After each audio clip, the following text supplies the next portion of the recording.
I am Yashraj Deshmukh. Today is 18th of Feb. 2 दिन के बाद हमारी बोर्ड एग्जाम चालू होने वाली है. But what should you do now? English 1 means English grammar का पेपर हमारा सबसे पहला है ऑन 21st ऑफ फेब. उसकी प्रिपरेशन डे और 2 before the day of examination भी हो सकती है, क्योंकि ग्रामर बेसिकली मीन्स कि आपको उसके अंदर सिर्फ प्रपोजिशन, एडवर्ब्स, एडजेक्टिव्स जो हम लोग 4th 5th स्टैंडर्ड से सीखते आ रहे हैं, सिर्फ वो उसी का फॉर्म है, plus the format of letter, notice and everything, right? So what you should focus right now is just and just English literature. मेरा आज ही लिटरेचर हो गया and now currently I will be studying history once I record this video.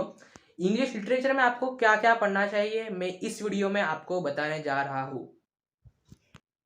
पहले treasure trove की बात करते हैं. उसके अंदर मैं आपको बोलने जा रहा हूँ कि इसमें 2 पार्ट्स हैं हमारे, कलेक्शन ऑफ पोएम्स और collection of stories, right?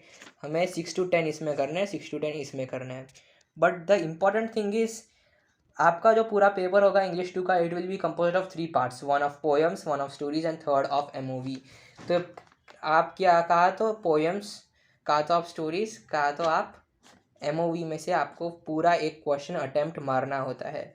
So just suggestion for you कि आप पोएम्स पूरा अटेम्प्ट करो, पूरे आप पढ़ लो पोएम्स, क्योंकि ये पाँचों के 5 पोएम्स बहुत सिंपल है. It will hardly take 2.5 hours for you to finish off with these 5 poems in a very nice, in a very exemplary manner. Why? क्योंकि ये जो 5 पोएम है इनकी जिस्ट सिर्फ एक है, और वही एक जिस्ट को जो पोएट है उन्होंने बढ़ा चढ़ाकर बोला है. फॉर एन एग्जाम्पल डैफोडिल्स में क्या है, विलियम वर्ड्सवर्थ को डैफोडिल्स दिखते हैं, वो उससे खुश हो जाता है, और बस उसी की खुशी को एक्सप्रेस करने के लिए इन लोगों ने पूरी पोएम लिखी है. और अबू बेन एदम क्या है, Abou Ben Adhem is a poem in which an angel enters the room and the moral of the poem is those who love God also love their neighbours, right? तो ऐसे छोटे छोटे moral type lesson सिखाए गए हैं ये poems में. 6 to 10 आप पक्का कर लो. It will hardly take 2 hours for you and it is worth attempting. आप पोएम्स पूरा अटेम्प्ट मार लो. नाउ स्टोरीज के अंदर अगेन 6 to 10 है, और इस ये 5 में से सबसे इंपॉर्टेंट कौन से है? So for your information, last 4 years की जितने भी पेपर आए हैं बोर्ड में ऑफ इंग्लिश लिटरेचर, उन सब के अंदर I am telling you the most important chapters और the chapters which come almost every single year. 99.9% ये जो चैप्टर्स आ रहे हैं लास्ट 5 years के स्पेसिमेन में और लास्ट 5 years के PYQ पेपर में, those are all summer in a day. First of all from here, my greatest Olympic prize, and then an angel in disguise. ये जो 3 चैप्टर है वो आ रहे हैं लास्ट 4-5 years के पेपर में, आप देख सकते हो. और लास्ट 4-5 years नहीं, उससे भी पहले अगर हम देखने जाए तो ये 3 चैप्टर्स का जो वेटेज है ओवरऑल, ये बहुत इंपॉर्टेंट 3 चैप्टर्स है. कौन कौन से? Angel in disguise, my greatest Olympic prize and all summer in a day.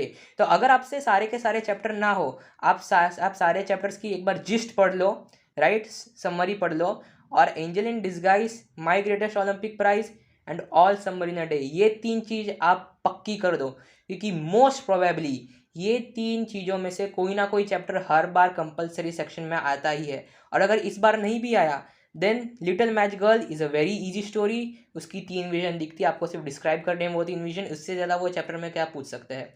So that's all for English treasure trove. Now MOV की बात करते हैं. If you are even thinking of attempting MOV in a full section, मतलब आप पूरे का पूरा MOV attempt करना चाहते हो, right? My suggestion for you would be that you should not attempt MOV. Why? Because अभी इतना टाइम बचा नहीं है आपके लिए कि आप पूरी की पूरी प्रिपरेशन कर सको एमओवी में in a very nice manner. But still आपको एक क्वेश्चन तो एमओवी का करना ही पड़ेगा, right? So which act should you do? You should do act 4 scene 1. Why you should do act 4 scene 1?